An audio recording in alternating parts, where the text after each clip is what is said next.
नमस्कार, मी श्वेता अंकले. तरुण भारत न्यूज बुलेटिनमध्ये आपल्या सर्वांचे स्वागत. आता पाहूया ठळक घडामोडी. बेळगाव जिल्हाधिकारी कार्यालयासमोर 2 युवकांच्या गटामध्ये झालेल्या वादातून पोलीस शिपायावर हल्ला झाल्याची धक्कादायक घटना घडली. मिळालेल्या माहितीनुसार जिल्हाधिकारी कार्यालयासमोर 2 युवकांच्या गटांमध्ये गोंधळ सुरू होता. या दरम्यान भांडण सोडवण्यासाठी गेलेल्या मार्केट पोलीस ठाण्याचे शिपाई मल्लिकार्जुन गुंजीकर यांच्यावर काही युवकांनी हल्ला केल्याची माहिती आहे. घटनेची माहिती मिळताच मार्केट पोलीस ठाण्याचे पोलीस निरीक्षक घटनास्थळी दाखल झाले. पोलिसांनी तात्काळ कारवाई करत दोन्ही गटातील युवकांना ताब्यात घेतले. या घटनेमुळे जिल्हाधिकारी कार्यालय परिसरात काही काळ तणावाचं वातावरण निर्माण झालं होतं. पुढील तपास सुरू आहे. बेळगाव जिल्ह्यात पावसाअभावी पाणीसाठा चिंताजनक पातळीवर पोहोचल्याने जिल्हा प्रशासनाने महाराष्ट्र सरकारकडे 2 टीएमसी पाणी सोडण्याची मागणी केली आहे. 20 जून रोजी कर्नाटकचे मुख्यमंत्री डी.के. शिवकुमार आणि महाराष्ट्राचे मुख्यमंत्री देवेंद्र फडणवीस यांच्यात होणाऱ्या बैठकीत हा प्रस्ताव मांडला जाणार आहे. जिल्हाधिकारी मोहम्मद रोशन यांनी सांगितले की हिडकल धरणामध्ये सध्या केवळ 1 टीएमसी पाणी शिल्लक असून ते जुलै महिन्याच्या 3ऱ्या आठवड्यापर्यंतच पुरेल. पावसाला आणखी विलंब झाल्यास बेळगाव शहर व ग्रामीण भागात गंभीर पाणी टंचाई निर्माण होऊ शकते. महाराष्ट्राकडून 2 टीएमसी पाणी पुरवठा झाल्यास येत्या ऑगस्टपर्यंत पिण्याच्या पाण्याची तात्पुरती गरज भागवणे शक्य होईल असा प्रशासनाचा विश्वास आहे. बेळगाव शहरातील भटक्या कुत्र्यांची दहशत दिवसेंदिवस वाढत असून बुधवार दिनांक 17 जून रोजी सायंकाळी श्रीनगर परिसरात भटक्या कुत्र्यांच्या हल्ल्यात एका गायीचा मृत्यू झाला. परिसरात चरणाऱ्या गायीवर सुमारे 10 ते 15 कुत्र्यांनी एकाच वेळी हल्ला केल्याने तिच्या मानेवर, पोटावर व पायांवर गंभीर जखमा झाल्या. तसेच पोटाच्या भागाचे लचके तोडल्याने गाय जागीच मृत्युमुखी पडली. या घटनेमुळे नववसाहतीतील नागरिकांमध्ये भीतीचं वातावरण निर्माण झालं असून भटक्या कुत्र्यांचा तातडीने बंदोबस्त न केल्यास उपोषण व आंदोलन छेडण्याचा इशारा सामाजिक कार्यकर्ते व गोरक्षक निलेश यांनी दिला. शहरातील मोकाट कुत्र्यांच्या वाढत्या उपद्रवामुळे नागरिकांमध्ये असुरक्षिततेची भावना निर्माण झाली असून त्यांचा त्वरित बंदोबस्त करण्याची मागणी नागरिकांनी केली आहे. यावेळी प्रकाश लाडवा, श्रीनिवास, प्रशांत गुरु किराणा, चेतन, गुरुशरण, कुणाल आदी गोरक्षक उपस्थित होते. जोयडा तालुक्यातील चापोली क्रॉसजवळ गुरुवार दिनांक 18 रोजी 2 परिवहन बसची समोरासमोर धडक होऊन एका चालकाला दुखापत झाली. सुदैवाने बसमधील विद्यार्थी व प्रवासी मोठ्या अनर्थातून बचावले. मिळालेल्या माहितीनुसार उळवी, इचलकरंजी आणि बेळगाव अंकोला मार्गावरील बसमध्ये हा अपघात झाला. धडकेमुळे चालक जखमी झाला असून काही विद्यार्थी व प्रवाशांना किरकोळ दुखापत झाली आहे. अपघातावेळी दोन्ही बसमध्ये मोठ्या संख्येने विद्यार्थी प्रवास करत होते. परिसरात मोबाईल नेटवर्कची सुविधा नसल्याने काही प्रवाशांनी जवळील रेंज असलेल्या ठिकाणी जाऊन आपत्कालीन सेवांना माहिती दिली. माहिती मिळताच रुग्णवाहिका घटनास्थळी दाखल होऊन जखमींना जोयडा येथील सरकारी रुग्णालयात दाखल करण्यात आले असून सर्वांची प्रकृती स्थिर आहे. अपघाताचे नेमके कारण शोधण्यासाठी पोलीस तपास सुरू आहे. बेळगाव तालुक्यातील मारिहाळ पोलीस ठाण्याच्या हद्दीतील सांब्रा विमानतळ परिसरात गुरुवारी हेल्मेट जनजागृती अभियान उत्साहात राबवण्यात आले. डीसीपी यांच्या नेतृत्वाखाली झालेल्या या अभियानात वाहन चालकांना रस्ता सुरक्षा व हेल्मेट वापराचे महत्त्व पटवून देत अपघाताच्या वेळी हेल्मेटचे संरक्षणात्मक महत्त्व समजावून सांगण्यात आले. दर्जेदार व नियमांनुसार हेल्मेट परिधान करून वाहन चालवणाऱ्या नागरिकांचा प्रमाणपत्र देऊन सन्मान करण्यात आला. पोलीस आयुक्त भूषण बोरसे यांनी पुढील 3 ते 4 दिवस जनजागृती मोहीम सुरू राहणार असून त्यानंतर वाहतूक नियमांचे उल्लंघन करणाऱ्यांविरोधात कडक कारवाई करण्यात येईल असे सांगत नागरिकांनी स्वतःच्या व कुटुंबाच्या सुरक्षिततेसाठी हेल्मेटचा नियमित वापर करावा असे आवाहन केले. पावसाने ओढ दिल्याने पिण्याच्या पाण्यापासून समस्या निर्माण होण्याची शक्यता ओळखून दक्ष राहावे. पाण्याचा दर्जा तपासून जनतेला शुद्ध पाणी पुरवठा करण्याकडे लक्ष द्यावे अशी सूचना जिल्हा पंचायत मुख्य कार्यकारी अधिकारी राहुल शिंदे यांनी अधिकाऱ्यांना केली. शिंदे यांनी बुधवारी सौंदत्ती तालुक्यातील विविध गावांना भेट देऊन विविध खात्याच्या कामांची पाहणी केली. यावेळी ते बोलत होते. उगरगोळ ग्रामपंचायत हद्दीतील गावांना भेट देऊन विविध योजनांतर्गत हाती घेतलेल्या कामांची पाहणी केली. यल्लम्मा तांडा येथे 2025-26 मधील CMIDP योजनेअंतर्गत सुरू केलेल्या रस्ते निर्माण कामाच्या स्थळावर भेट देऊन पाहणी केली. कामे दर्जेदार करण्याची सूचना अधिकाऱ्यांना केली. यल्लम्मा डोंगर उगरगोळ बहुग्राम पाणी योजनेच्या शुद्धीकरण केंद्राची पाहणी केली. भूखंड बुद्ध बसव आंबेडकर वाटप योजनेअंतर्गत सुरू असलेल्या उपनगर निर्माण स्थळाला भेट देऊन सुडगाडू सिद्ध समुदायाच्या अडीअडचणी जाणून घेतल्या. या समुदायाला मूलभूत सुविधा देण्याची सूचना अधिकाऱ्यांना केली. बेळगावात अत्याधुनिक वैद्यकीय सेवांसाठी आता विश्वासाचं नाव विजया दक्षता हॉस्पिटल. 24 तास अतिदक्षता विभाग, जनरल मेडिसिन, सर्जरी, डायलिसिस, प्रसूती सेवा, बालरोग, अस्थिरोग, न्यूरोलॉजी, कॅन्सर सर्जरी आणि अनेक सुपर स्पेशालिटी सुविधा सर्व एकाच ठिकाणी.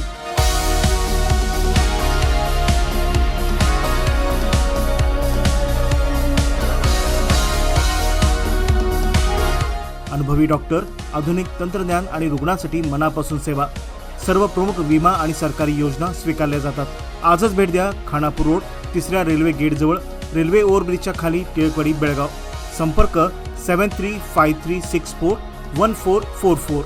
विजया दक्षता हॉस्पिटल, आपल्या आरोग्याची दक्ष काळजी. घटप्रभा पोलीस ठाण्याने हरवलेले मोबाईल शोधण्याच्या मोहिमेत उल्लेखनीय यश मिळवत CEIR पोर्टलच्या माध्यमातून 27 हरवलेले मोबाईल हस्तगत करून संबंधित मालकांना परत केले. हरवलेले अथवा चोरीस गेलेले मोबाईल शोधण्यासाठी केंद्र सरकारच्या CEIR पोर्टलचा प्रभावी वापर करण्यात आला.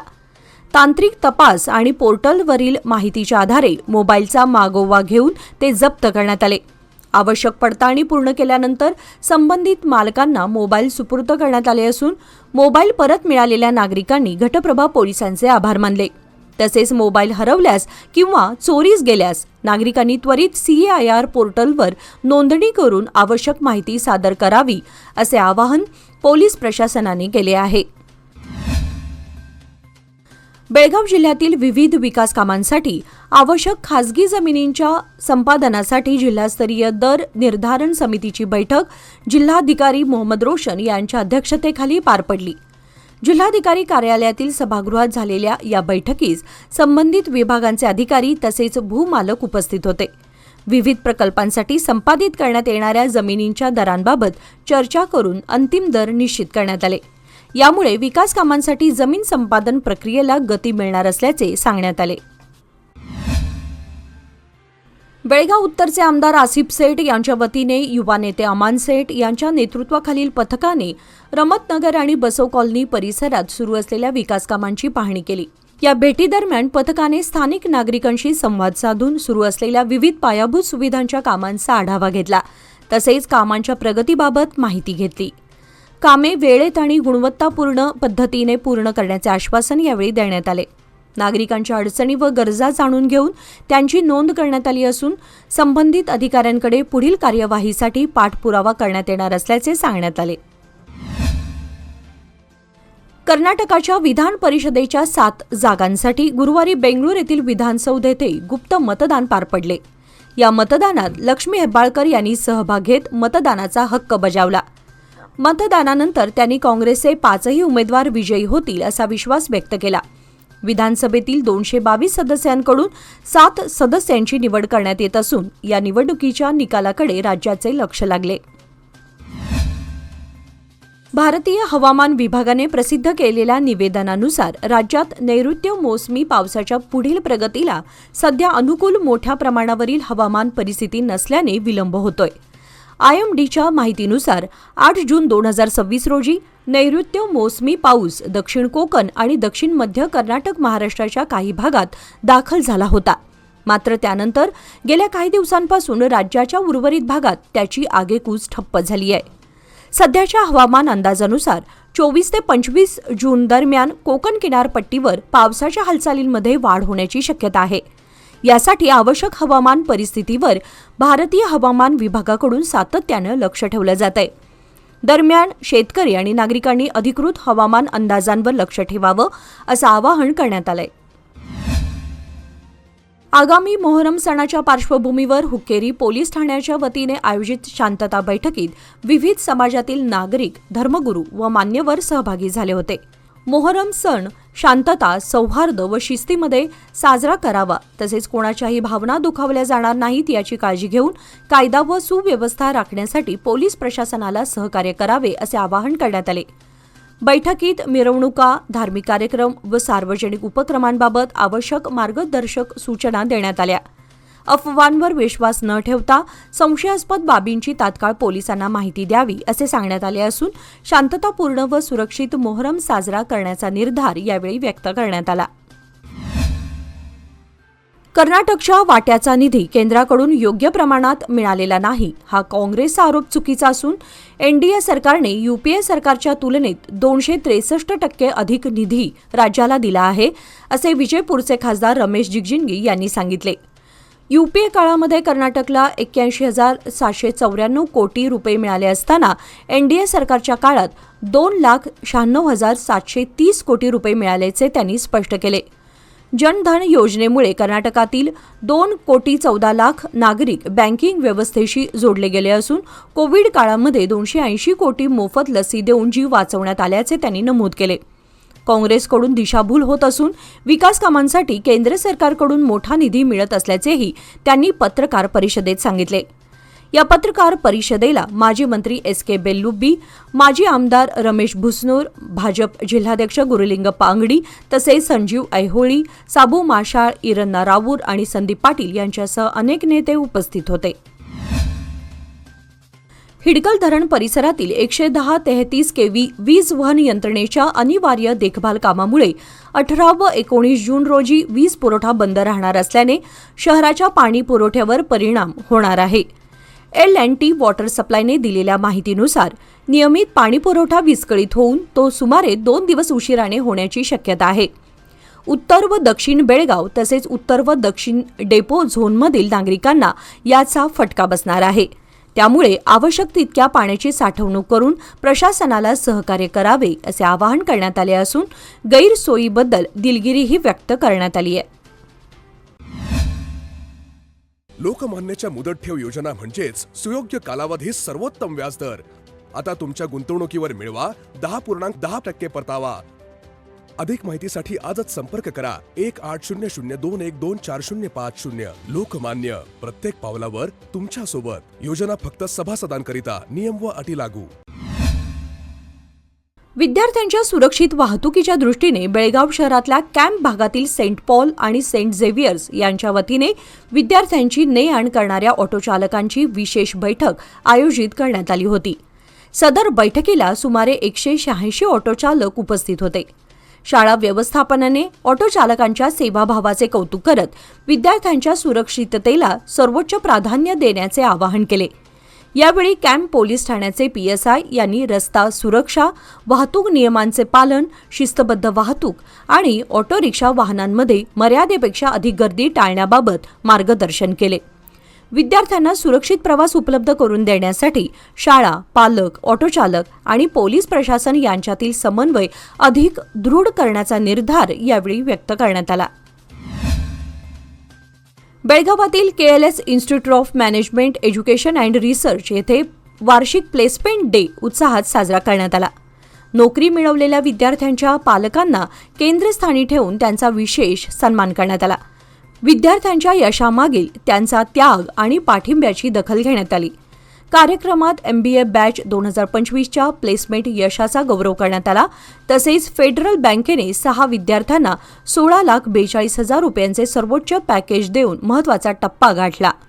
विद्यार्थ्यांना मार्गदर्शन करताना उपस्थित मान्यवरांनी कठोर परिश्रम, शिस्त व चिकाटी हेच यशाचे मंत्र असल्याचे सांगितले. यावेळी HDFC बँकेचे HR business partner Sameer Shaikh, शाखा व्यवस्थापक संतोष मल्लिकार्जुन तौकारी, प्राध्यापक अतुल आर कदम, KLS IMERचे संचालक डॉक्टर आरिफ शेख तसेच विद्यार्थी व पालक मोठ्या संख्येने उपस्थित होते. महाराणा प्रतापसिंह महाराज यांच्या जयंतीनिमित्त आज दिनांक 18 जून रोजी सर्व लोकसेवा फाउंडेशन, रेवणसिद्धेश्वर ज्योती शाळा आणि इनोव्हेटिव्ह प्रिंटिंग प्रेस यांच्या संयुक्त विद्यमाने सदाशिवनगर बेळगाव येथील श्री मरगाई मंदिर परिसरात स्वच्छता अभियान राबवण्यात आले. या उपक्रमात मंदिर परिसराची स्वच्छता करून नागरिकांमध्ये स्वच्छतेबाबत जनजागृती करण्यात आली. समाजोपयोगी कार्यातून महाराणा प्रतापसिंह महाराजांना अभिवादन करण्यात आले। या कार्यक्रमात रमाकांत कोंडुस्कर, नीलकंठय्या हिरेमठ, वीरेश हिरेमठ, संतोष देशनूर, देवप्पा कांबळे, रविकिरण हेग्गेरी, गौरीश हिरेमठ यांच्यासह अनेक कार्यकर्ते व नागरिक सहभागी झाले होते। उपस्थितांनी स्वच्छ आणि सुंदर परिसरासाठी अशा उपक्रमांची आवश्यकता असल्याचे मत व्यक्त केले। मण्णूर गावातील 1 एकर जागेवर मारिया कृपा सोसायटीच्या नावाचा फलक लावण्यात आल्याने ग्रामस्थांनी संबंधित जमीन वाटपाबाबत ग्रामस्थांकडून आक्षेप नोंदवला। या विषयावर देवस्की पंच कमिटीच्या बैठकीत चर्चा करून महसूल व ग्रामपंचायत प्रशासनाला निवेदन सादर करण्यात आले। निवेदनात संबंधित जमीन देण्याच्या प्रक्रियेबाबत ग्रामस्थांच्या भावना विचारात घेण्याची मागणी करण्यात आली। यावेळी गावातील अनेक नागरिक उपस्थित होते। ग्रामस्थांकडून प्रशासनाने या प्रकरणाची सखोल चौकशी करून योग्य निर्णय घ्यावा अशी मागणी बेळगाव भाजपा ग्रामीण मंडळ उपाध्यक्ष विनय कदम यांनी केली। यावेळी बहुसंख्येने ग्रामस्थ उपस्थित होते। बॉन्डद्वारे खरेदी केलेल्या बक्षीसपत्रांवरील तसेच उपनोंदणी अधिकाऱ्यांच्या कार्यालयात नोंदणीकृत गुंठा प्लॉटवर बांधलेल्या आणि बांधकाम सुरू असलेल्या घरांना तात्पुरती, कायमस्वरूपी व व्यावसायिक वीज जोडणी देण्यात येत नसल्याच्या निषेधात कर्नाटक राज्य मान्यताप्राप्त विद्युत कंत्राटदार संघटनेच्या वतीने आंदोलन करण्यात आले। त्यानंतर विजयपूर जिल्हाधिकाऱ्यांमार्फत मुख्यमंत्री यांना निवेदन सादर करण्यात आले। संघटनेचे केंद्रीय कार्यकारी समिती सदस्य सय्यद यासिन एल गुलबर्गा यांनी 3 जुलै 2025 रोजी मुख्यमंत्र्यांच्या अध्यक्षतेखाली झालेल्या बैठकीत 1200 चौरस फुटांपर्यंतच्या इमारतींना ओसी व सीसी घेण्यापासून सूट देण्याचा आदेश जारी करण्यात आल्याचे सांगितले। मात्र त्या आदेशाचे उल्लंघन करून हेस्कॉम अधिकारी वीज जोडणी मंजूर करण्यात अडथळे निर्माण करत असल्याचा आरोप त्यांनी केला।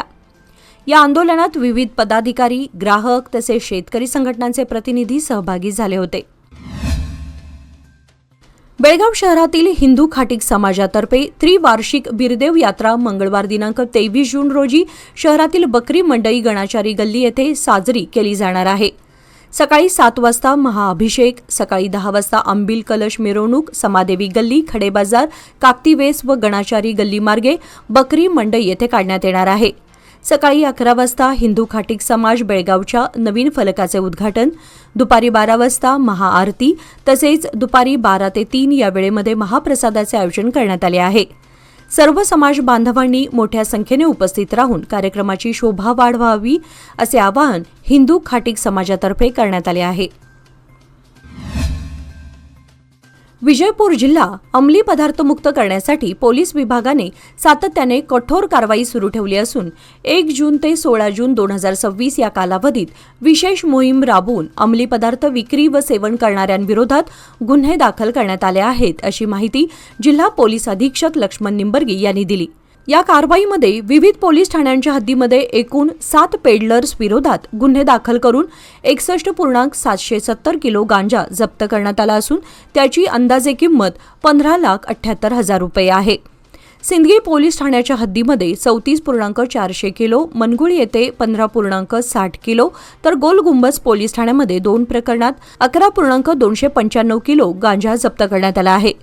देवर हिप्परगी, आलमेल आणि बसवन बागेवाडी परिसरातही प्रकरणे नोंदवण्यात आली असून गांजा सेवन प्रकरणात 6 जणांना अटक करून NDPS कायद्यानुसार कारवाई करण्यात आली आहे असेही त्यांनी सांगितले। याचबरोबर आजच्या बातमीपत्रामध्ये वेळ झाली आहे आज इथेच थांबण्याची। ताज्या बातम्यांसाठी आणि घडामोडींसाठी पाहत रहा तरुण भारत न्यूज चॅनल। तसेच आमच्या चॅनलला लाईक, शेअर आणि सबस्क्राईब करायला विसरू नका आणि विश्वासार्ह बातम्यांसाठी दररोज वाचा दैनिक तरुण भारत। धन्यवाद।